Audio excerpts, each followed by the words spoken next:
Oh boy, oh boy, oh boy, oh boy, oh boy. Oh my God. It is Friday, November 26th, and I am Kenny Polcari, your host of the party. And while I wasn't going to do a video today, and I wasn't going to write a morning note, when I got up this morning and I saw the headline, I just had to come to work to write this note. And it's only a couple of thoughts. I just want to make this clear, right? So now that Thanksgiving is over, and I hope everyone had enough to eat, because this morning when you wake up, you are going to have one hell of a bellyache, right? News out of South Africa yesterday that details a new variant of the COVID-19 virus that is apparently more transmissible, more dangerous, more contagious across the age spectrum, and that is sending global markets into a tailspin. Right? CNBC using such volatile words as, dangerous and contagious and transmissible. Andrew Ross Sorkin doing his usual, creating all kinds of hysteria. Now, look, they run with this breaking news this morning, again delivered by Andy, that now Israel identifies a case of this particular South African variant, only helping to create more angst, as the thought now is that it's already escaped South Africa and is now spreading across the world. And there's little evidence to support that, yet that's the hysteria that's created immediately. Right? Now, it didn't start overnight. Asian markets were all down between 1.5% to 3% on that news, right? European markets this morning are getting slammed, right? They're already down 2.5% to 3%.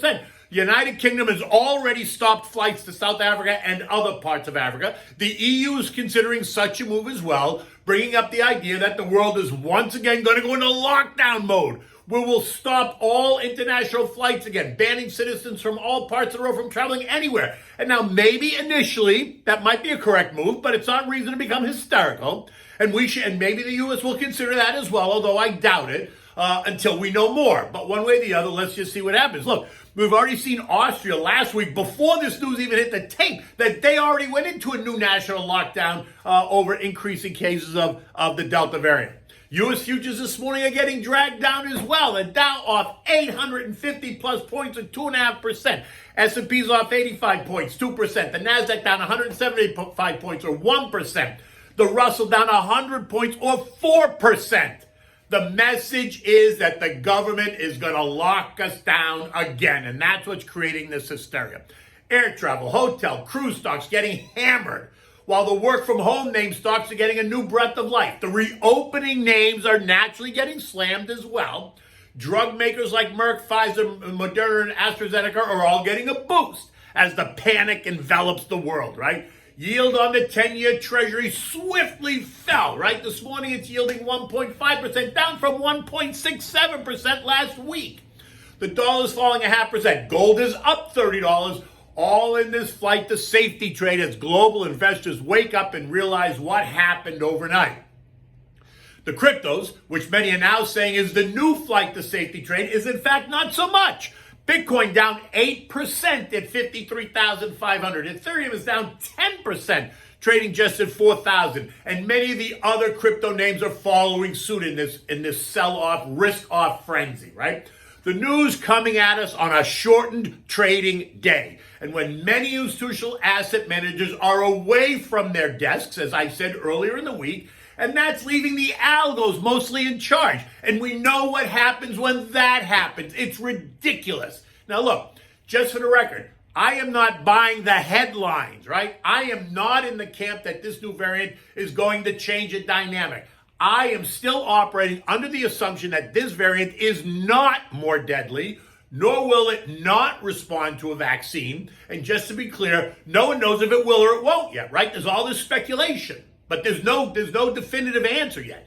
So I'm in the camp that it won't be. Now, I could be wrong. I hope I'm not, but I could be. And that's where I am right now, right? And that's what makes the market. There are buyers and there are sellers. Now, it's all the hysteria in the language that's causing the sell-off today. So the market sells off 2% or 8%. Is that really a bad thing? First of all, it's not anything. That's still within the normal trading range. We need to get some of the fluff out. We've all been talking about how stretched the valuations had become and that the market needed to digest and maybe retrench a little bit. So maybe this is the digestion.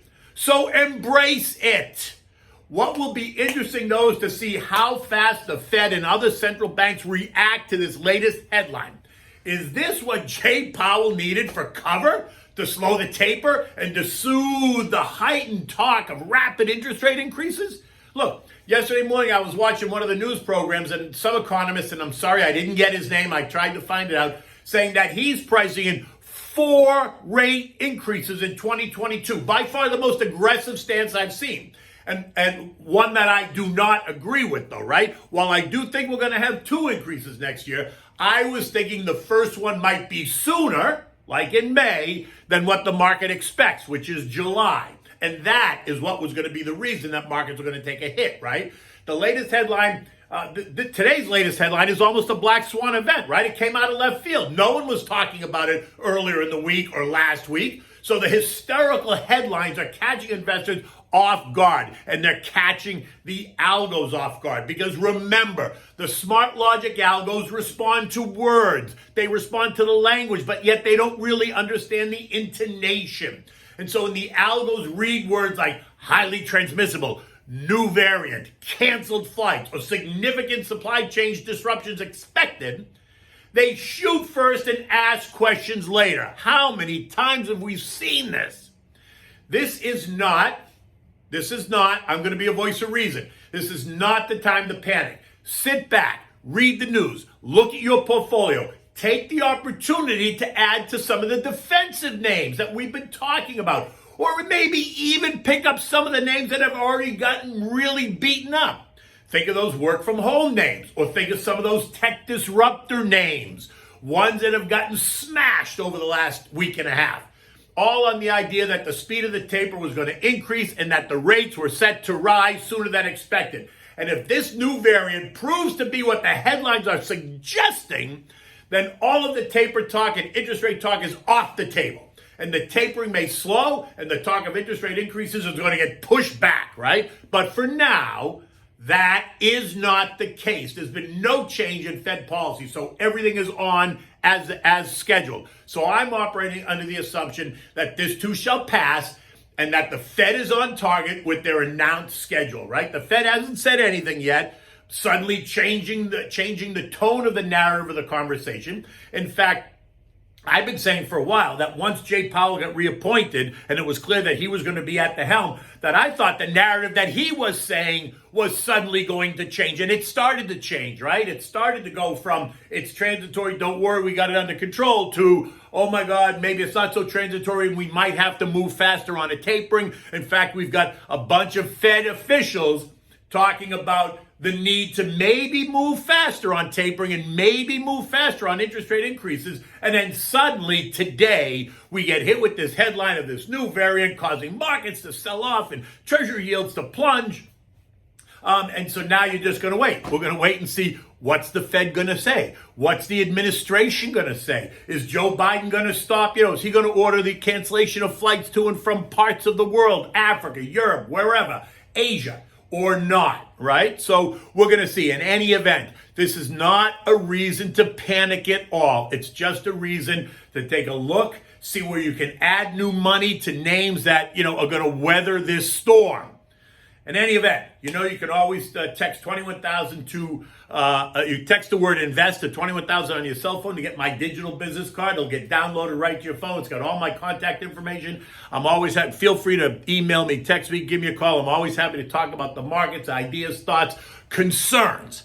You can also find me on Twitter and TikTok at Kenny Polcari, and you can find me on Instagram at KennyP1961. In any event, it is Black Friday. There's going to be lots of talk about retails and all that stuff. We already know that analysts and economists are calling for the best shopping season in our lifetime this year, right? Everyone can't wait. They got to go out shopping, whether they go physically shopping or whether they go online shopping.